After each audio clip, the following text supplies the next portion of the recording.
You think about aliens. I don't think there are any. At one time, I thought that there were, simply based upon documents that I'd seen while I was attached to the intelligence briefing team, the commander-in-chief of the Pacific Fleet. At that time, and even for many years afterwards, I did not believe that the government would use me in that way. I had devoted my whole life to government service. I had been in the Air Force, I was in the Navy, I was a river patrol boat captain in Vietnam. I had proved myself. I had combat ribbons with the V for Valor. Um, there was no doubt of my loyalty to my country. And maybe that's why it was so easy to use me, because I wouldn't doubt that what I saw was real. But over the years, I've done a lot of research. And what I've discovered is there's no proof existing anywhere that extraterrestrials are real, or that have ever visited this planet, or that they exist anywhere in the universe. There is not one shred of evidence anywhere. There is lots of evidence, tons of it in fact, that there are a group of people collectively known as the Illuminati who want us to believe in some extraterrestrial threat from space so that they can cause a world government, bringing together of all the people to resist that external threat. And the first time that I saw any reference to that, I was reading some papers from the Carnegie Endowment Fund, and there was a record of a speech. It was a dinner for Viscount Ishii of the Japanese delegation, the Japanese imperial delegation, in 1917. And John Dewey was one of the speakers. And the first sentence out of his mouth, as I was reading this, I almost fell out of my chair, because this was in 1917, and he said the best way to cause all the people of the world to come together in one world government and end war forever would be if we were attacked by some other species from some other planet. And boy, that just clicked with me, and I knew that, that this is just another scam. This is the age of deception. There's no doubt about it. And then 8 times during Reagan's administration, he inserted almost the exact same phrase into 8 of his speeches. And it's a scam. That's what I can tell you. What they call UFOs, these craft that fly around the sky, are real. But they're not piloted by some little green guy from some other planet. They're owned and operated by the United States of America for one, the Soviet Union for another, probably Great Britain, Canada. I think the first really operable ones were probably manufactured in Western Canada, in the wilderness, in a place especially built to create those machines, like we created the Manhattan Project, and the same kind of secrecy surrounded it. So the technology is real. It's been kept secret, and it's been used to promote this concept that there's an alien threat to this earth. It's just an incredible deception. And I'm just amazed that people have fallen for it in the manner that they have, in the absence of any proof whatsoever. I mean, they cite hearsay as proof. Well, what about all of the alien abductions? They're not abductions, they're the results of a tremendously successful and very sophisticated mind control operation, all of which has been in development. They started working on those kinds of things since before World War II. But they have perfected them. On my website, I have a patent of a machine that can read your brain waves, can recombine them in a computer and send them back to you, and make you think things happened that never happened. I mean, you can't get a patent for something like that unless it really works. You have to prove it to the patent office. It works. A patent was issued. And this is just one of the things that snuck by them that hasn't, because when people invent things like this, they're sucked up by the government immediately, and then they're put behind the veil of national security and classified, and then nobody knows about them. But every once in a while, something sneaks by them. And when you do these searches in the patent office, and the trademark office, and in the copyright office, you come up with some real gems once in a while, and that was one. Also, the congressional investigations into the intelligence community has revealed the existence of these programs, and there's no secret about it. It's documented. Project Artichoke, Project MK Ultra, MK-Naomi. You know, I could go on and on and on all day long, and you know, if you had the time in your movie, we could lay out all the documentation, which is official government documentation, and prove beyond any shadow of a doubt that it's true. But that's what it is.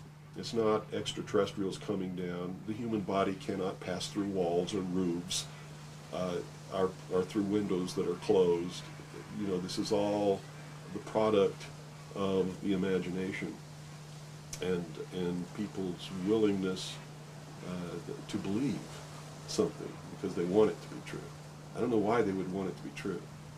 You see, because if it were true, these are not friendly aliens. They're doing some terrible things to people. If I were to kidnap somebody, pass them up through the roof, and take them somewhere, and perform operations on them, and take samples of semen and ova from their, you know, reproductive organs, and plant thoughts in their mind, and all this kind of stuff, and then bring them back, guess where I'd be right now?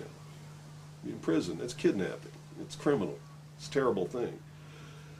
So there's a morbid sense about all this too, as if people want to be hurt for some reason.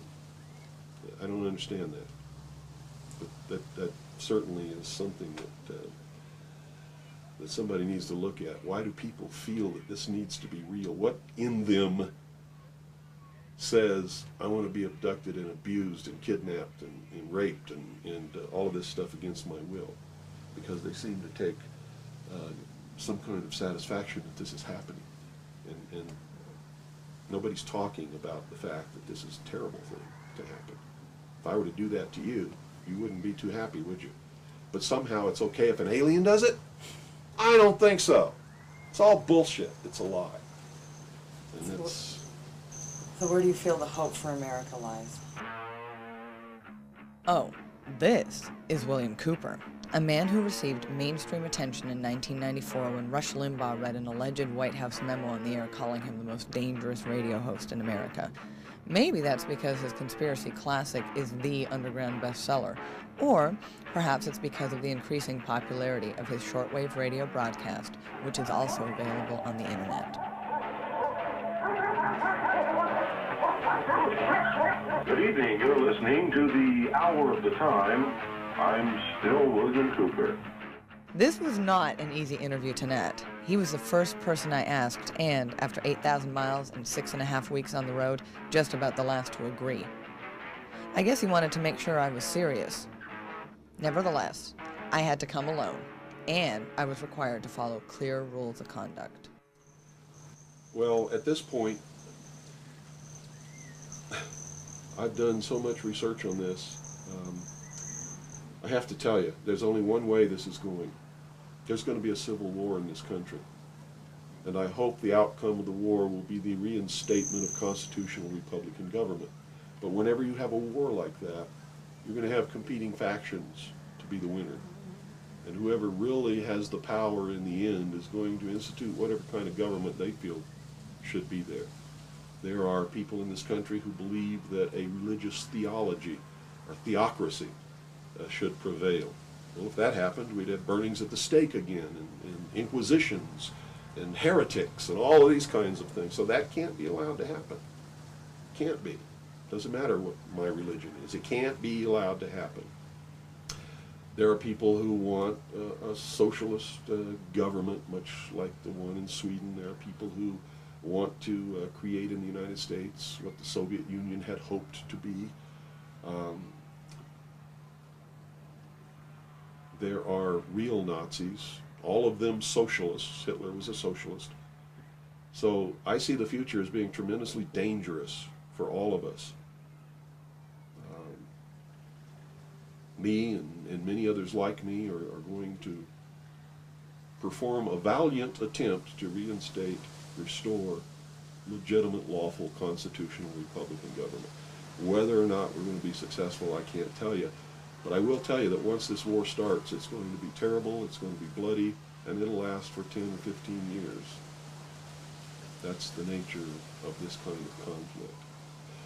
If you look around at all these mountains around here, There's enough guns, ammunition, supplies, clothing, and food buried in these mountains to support an army for 15 years. And I don't think the American people realize that they're on the brink of a civil war. You see, there are many of us who took an oath when we went in the armed forces, and we meant it. We volunteered. We weren't drafted. We care about this country. And the oath was to protect and defend the Constitution against all enemies, foreign and domestic. And we will fulfill that oath, even if it means we die in the process of doing it. It's that simple. So what do you see happening in the next 4 to 6 months in this Well, country? I don't have a crystal ball. All I know is that the year 2000 is crucial to the plans of those who want world government, because they whipped up sort of a millennium fever, and they've coupled that with Y2K and a whole bunch of other things. Real religious people who think that this is the end of the world and Jesus is coming, or somebody's coming imminently. And so there's this fever that's whipped up. I mean, everybody seems to be on the edge of some kind of hysteria. But it's all in their mind. If you look around, you see the world hasn't changed. It's not coming to an end. This hasn't been brought about by the hand of God. It's been brought about by the deceptions of man.